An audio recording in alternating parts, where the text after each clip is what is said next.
Well, hello, fellow travelers, and welcome back. My name is Melissa, and welcome to M&M Cruise Life. In today's video, I am going to take you through my port experience to Ketchikan. I just got back from a 7-day Alaska vacation on the Carnival Splendor, and Ketchikan, out of all the ports I visited, is my absolute favorite. There's just something about the historical vibes of the city that just pulls you in.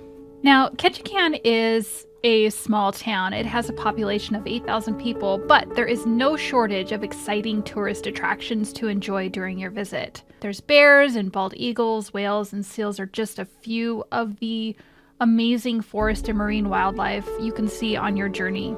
Now, Ketchikan is renowned for its abundance of fish, breathtaking scenery, and thriving native culture. Some of the fun excursion options to choose from are forest visits and rugged Hummers or Jeeps. Their sea tours feature excursion vessels and high-speed boats. One of the tours that caught my eye was a historic island lighthouse tour and wildlife viewing that looked like a lot of fun. There's also a self-guided tour, which is what we chose to do as our port activity during our time there. Now, immediately off the ship, and thankfully the weather was decent. It was overcast, but it didn't rain until we started walking back to the ship.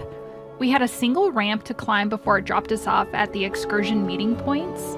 From there, we walked along the dock looking at the historical buildings and the Tongass National Forest, which, by the way, is the US's largest national forest. Now, our first stop along our walking tour in Ketchikan was the Tongass Trading Company outlet store, which has a rich history in itself.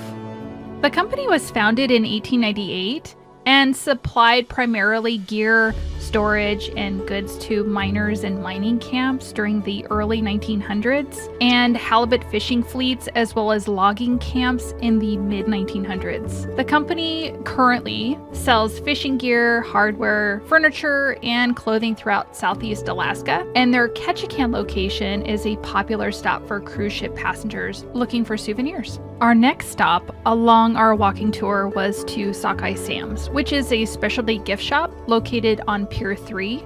They carry a variety of Alaskan arts, fine jewelry, and apparel. One of the things I liked about our visit here is that just outside the door they have an 8-foot polar bear statue. So we took pictures of the girls in front of it and then explored the store. The store is large and the lighting is perfect. They also have great deals on souvenirs. I saw tumblers for $15. They had hoodies and crew neck sweaters for $20, and t-shirts were 2 for $25. So lots of great deals and variety at this store. I highly recommend it.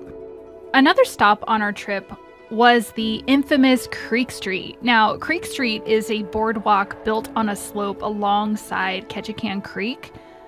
And I think that no trip to Ketchikan is complete without going there. So along the boardwalk are boutiques and cafes and restaurants and salmon viewing spots.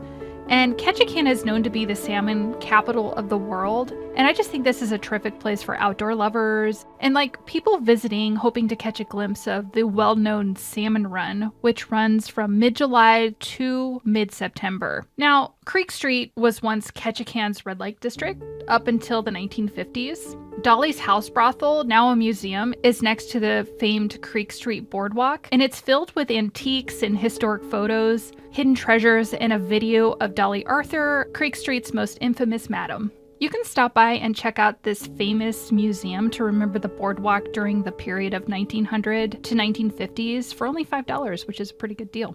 Another fun activity we did while visiting Ketchikan is the Historic Ketchikan Walking Tour. So if you're interested in trying this out, it's really fun. You can pick up a free walking tour map inside the Ketchikan Visitors Bureau. The entire downtown walking tour, if you follow the points in order, is about 1.5 to 2.5 hours.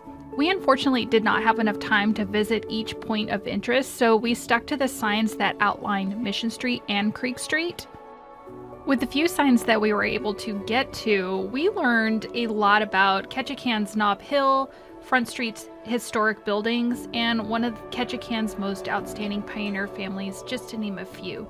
So our port time in Ketchikan was short. We head back to the ship around 11:30 a.m. after hitting up the Tongass Trading Company outlet store one more time.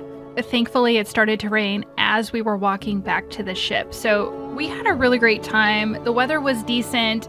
I wish it wasn't so overcast, but I know that's very common for Alaska. No regrets on not doing an excursion. We did a lot of family time and some shopping, which is really what these trips are all about. So with that, thank you for taking the time to check out this video. I'm trying to get to 1,000 subscribers, so please consider subscribing or just commenting below. I really want to build a community here where we share our experiences in Ketchikan. So like, comment, and subscribe, and I'll catch you next time.